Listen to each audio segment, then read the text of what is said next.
There are 3 ways to fail on Planet Ron. 1, you write a big check. Don't write big check, can't lose big checks, not rocket science. Now I write big checks, but I'm pretty well trained on how to make that check turn into a much bigger check very quickly. The second one, never to guarantee debt.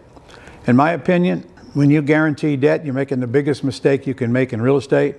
If you guarantee debt, you risk your credit, you risk your assets, and you risk your marriage. I've bought hundreds and thousands of houses without using my money or my credit, and you can do the same. So replace your credit with training, because if you don't get the training, you're going to make the big hard mistakes that I've spent so much time making so you don't have to make them.